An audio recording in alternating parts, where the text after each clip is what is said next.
She stuffed all her savings into the hands of a prostitute, asking her to knock on her boyfriend's door and to carry a note with her. She fell from being a proud and admired young woman to a mad figure wandering the streets of Paris. In the works of her father Victor Hugo, love is filled with redemption and hope, but in the daughter's life, love is consumed by obsession and destruction. Let us step into today's female biographical film, The Story of Adèle H. Adèle is the youngest daughter of the great literary master and French writer Hugo. She received a fine education, possessed a beautiful face, and had a pair of lively eyes that seemed capable of seeing through the hearts of others. In 1863, the American Civil War had reached a fever pitch, and British troops were stationed in Canada. That night, Adèle arrived by ship in Halifax, Canada. She lied to her parents, saying she wanted to visit relatives in Europe to relax, and the Hugo couple were delighted, giving their long-depressed daughter a large sum of money, never expecting that Adèle would resolutely buy a ticket and cross the ocean alone in search of the British officer Pinson,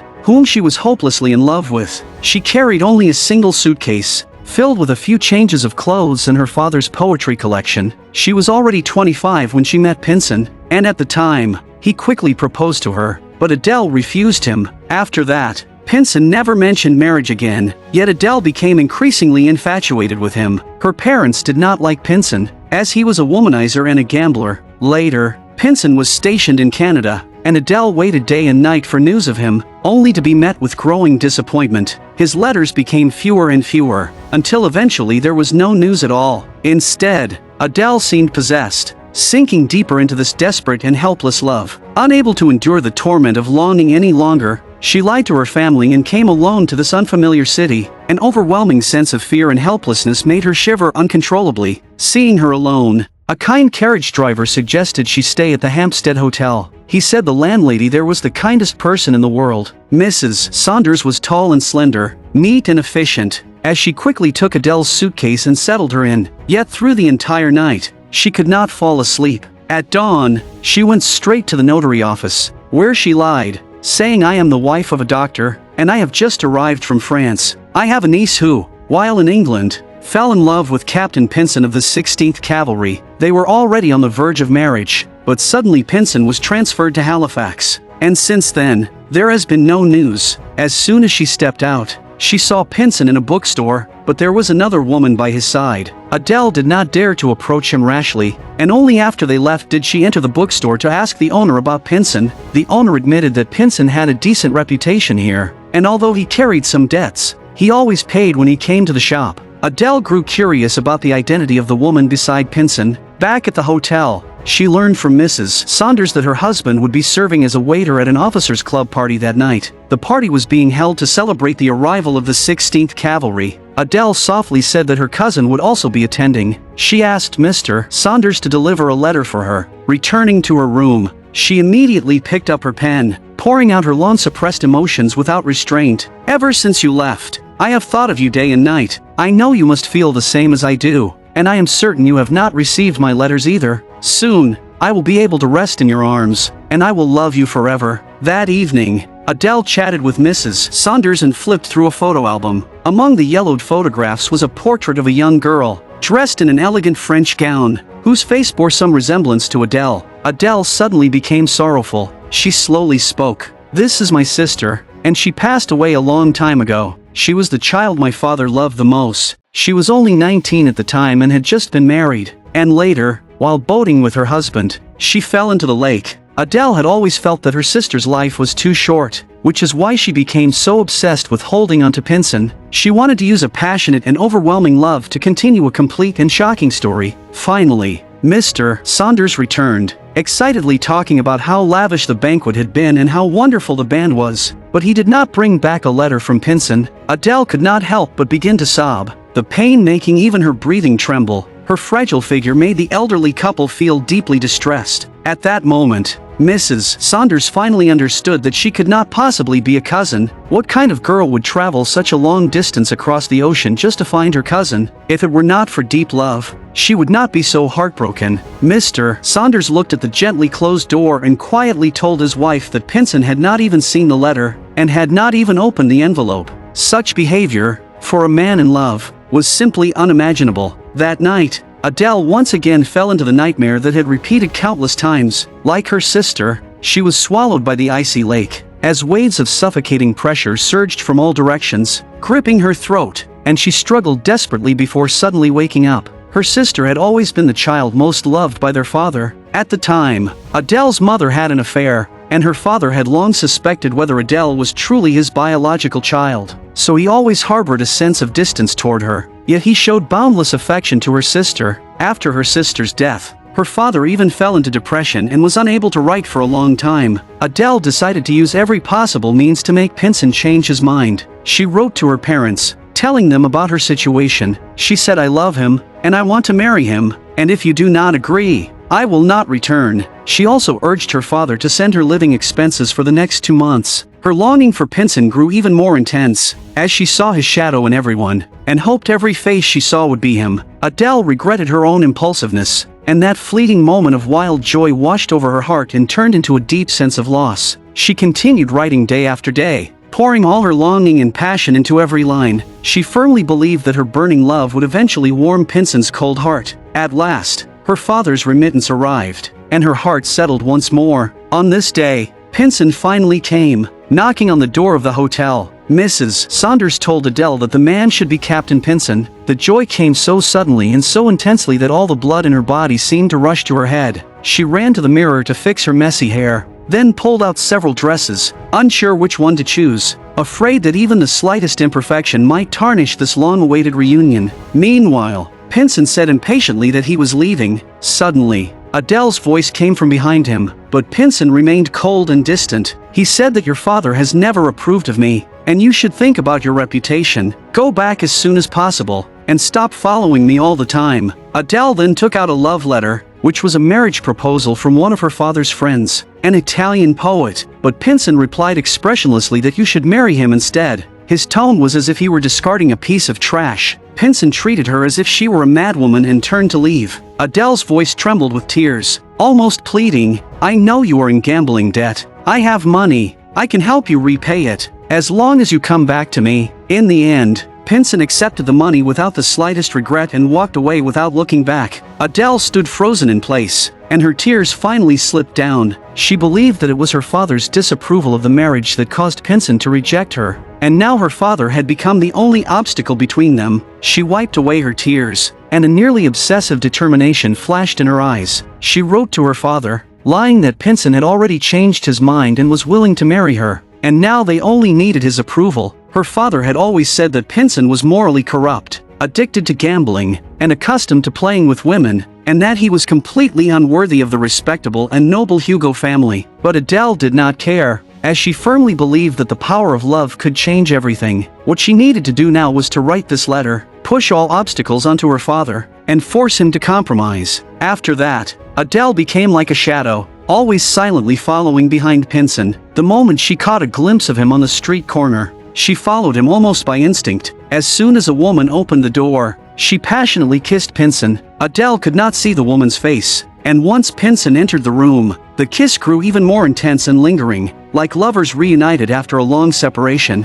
She had imagined this kiss countless times, imagining that Pinson would hold her so gently and kiss away all her unease and longing, but now this scene unfolded before her eyes, and the woman in Pinson's arms was someone else. At the final moment, when she saw the two of them entangled on the bed, the world seemed to collapse completely. It felt as if a piece of her heart had been brutally carved out, and the pain made even breathing difficult. The weather grew colder, and in Halifax, winter brought snow that fell endlessly across the sky. Adèle still wore the thin clothes she had arrived in, and her father's remittance for this month had not yet come. Most of the money from the previous month had been given to Pinson, and after paying Mrs. Saunders for rent, there was almost nothing left. She had run out of paper again, and despite the freezing weather, she struggled to make her way to the bookstore. She could go without food, but she could not live without paper. Every day, she used paper and pen to carry her longing, and to record her emotional journey, as this had become her only comfort. After buying paper, just as she stepped out of the bookstore, a cold wind struck her, and her body trembled like a sheet of paper, until her vision went black and she collapsed into the snow. Fortunately, the bookstore owner sent her back to the hotel, and the doctor diagnosed her with pleurisy, saying she would need 3 weeks to recover. She could not go out,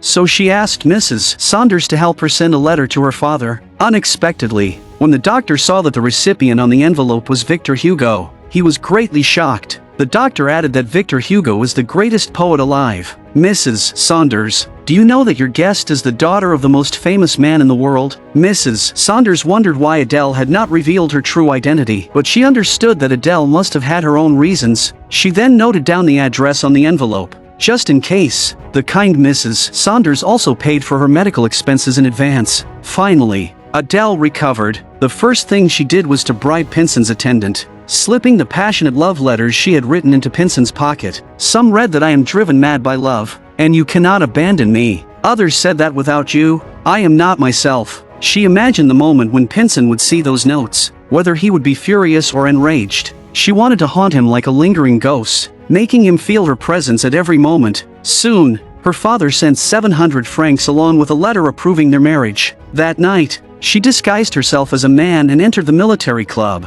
but Pinson recognized her and pulled her outside. When she handed him the letter from her father approving their marriage, she had thought Pinson would be happy, but Pinson said with disdain that it is impossible between us, and I will never marry you. Adèle was heartbroken, and she kept asking who was the one who first approached me and pursued me. But when I gave myself to you completely, you treated me with such cruelty. She cried out her grievances, yet Pinson turned away and was about to leave. Adèle said that she was preparing to leave and that she would not see him again, but she had only one request. Before we part, please tell me that you still love me. Kiss me. That kiss was as light as a feather, landing perfunctorily on her lips. Yet in an instant it soaked into her long-parched heart. All her grievances, anger, and unwillingness from moments before, all those surging sorrows and questions, vanished the instant their lips touched. Adèle placed Pinson's photograph in the most prominent spot in her room, a small sanctuary she had carefully arranged. She would talk to the photograph endlessly, sharing her daily life just as she used to. Every morning,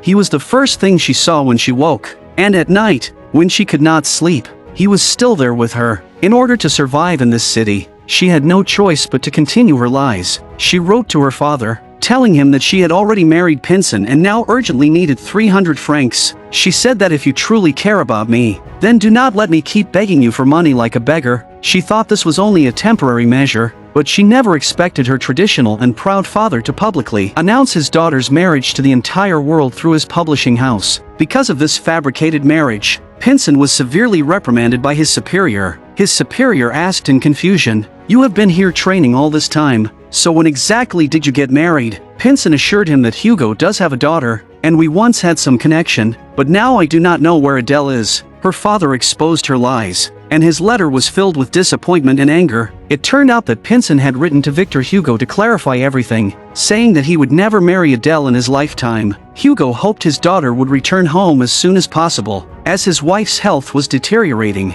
and he feared Adèle might never see her mother again. But even so, her mother's serious illness could not bring the daughter back, as Pinson was everything to her. That day, she went to buy books again, and the bookstore owner gave her a gift. Only when she opened it did she see that it was her father's work. Adèle's expression grew increasingly unpleasant. She could not show weakness here, especially in the shadow of her father's reputation. Her father had publicly announced her marriage, making them a laughingstock and bringing harsh criticism upon Pinson. He had long grown tired of the constraints that came with being Hugo's daughter. What hurt even more was that her father had used the family's honor to push her love into a dead end. She told the bookstore owner that she would never step foot there again. After saying that, she turned and left without looking back. In order to make Pinson change his mind, she tried every possible method to show her so-called generosity. She spent her own money to find a prostitute and presented her to Pinson as a gift. While watching a magic show, she carefully memorized the magician's incantations. After the performance,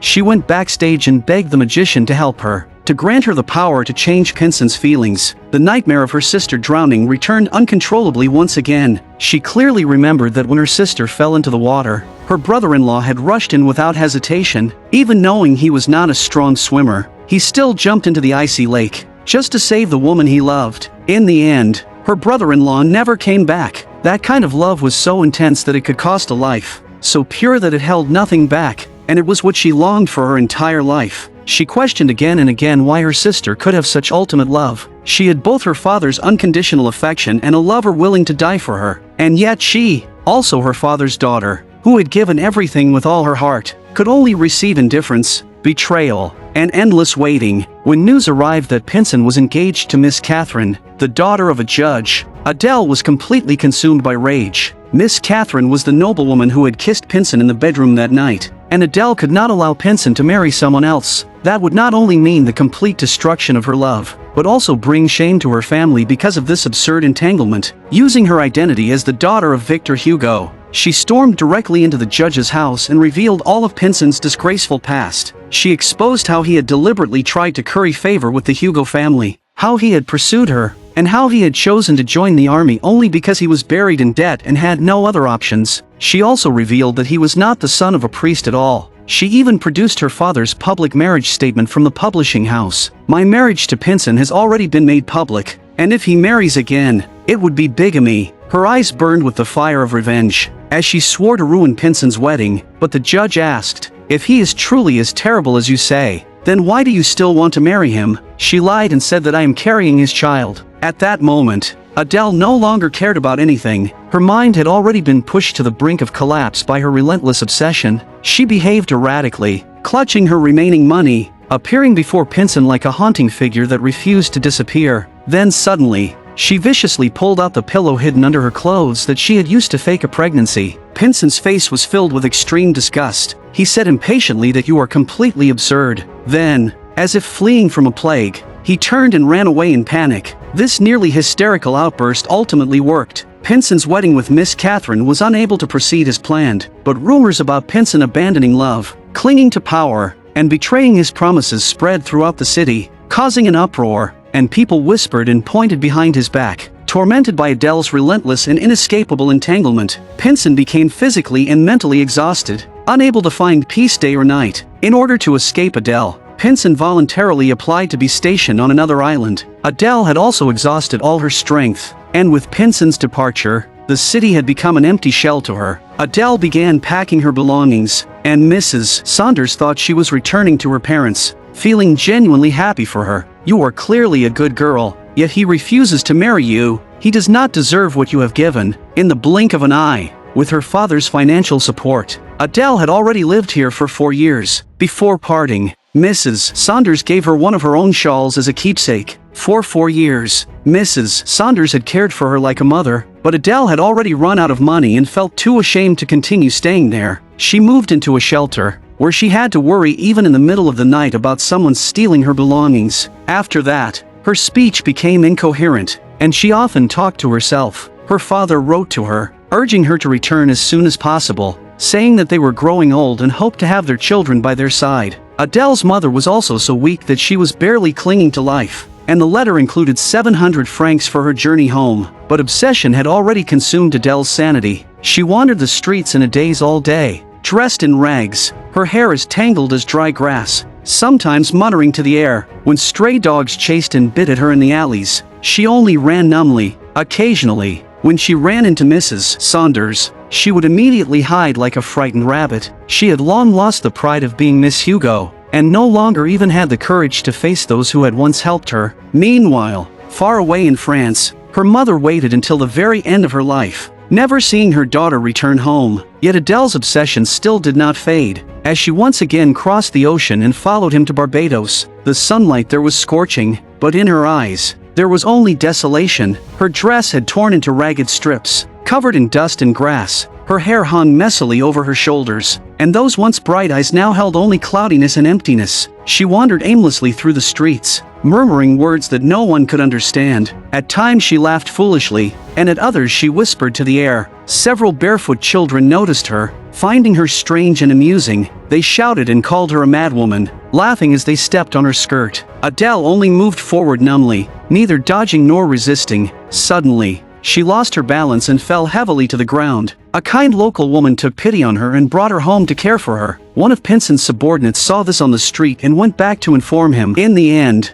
Pinson felt a trace of compassion, and he waited at the old woman's door. Finally seeing Adèle again, the face before him was still as beautiful as ever, but those eyes that once burned with passion, obsession, and fearless courage were now as hollow as a dried-up well. Pinson became afraid, calling her name again and again, but Adèle seemed as if her soul had been taken away. Pinson, still in his military uniform, handsome and imposing, followed Adèle through the streets, yet she gave no response. It was as if her legs moved without her will. How much Adèle wanted to stop, to embrace him with excitement, and tell him how desperately she had searched for him, but she had already forgotten what she was searching for. Perhaps in her subconscious, she had already turned him into a stranger. She glanced at him blankly, then dragged her exhausted body forward. Those burning years of reckless devotion, along with the self who loved to the point of losing reason, were all lost by Adèle in the long passage of time. In the days that followed, she continued wandering the streets day after day, and no one knew what she was searching for. Perhaps it was a love that had long faded, or perhaps it was herself that she had lost, until the woman who had helped Adèle accidentally learned that she was the daughter of Victor Hugo. She then wrote a letter to Hugo, detailing Adèle's current situation. After contacting Hugo, she personally escorted Adèle back to France, back to her father's side. At that time, Europe had undergone tremendous changes. Napoleon had been overthrown, and Victor Hugo's exile had finally come to an end. After 18 years in exile, he finally returned to his home in France. He placed Adèle in the Saint-Mandé hospital. Adèle lived there for 40 years. She grew fond of gardening and playing the piano, and she continued writing in her diary, recording her life. She passed away in 1915 at the age of 85. At the end of the film, before Adèle sets off for Guernsey, she stands by the sea, her expression obsessed yet resolute, and says that a girl leaves her hometown for a brand new world, crossing the ocean, only to be with the one she loves. She once believed that love could give her life, but she gave her entire life to love. Because of this, she completely lost herself. For a woman, love should never be the whole world, because once love becomes everything, you have already lost everything.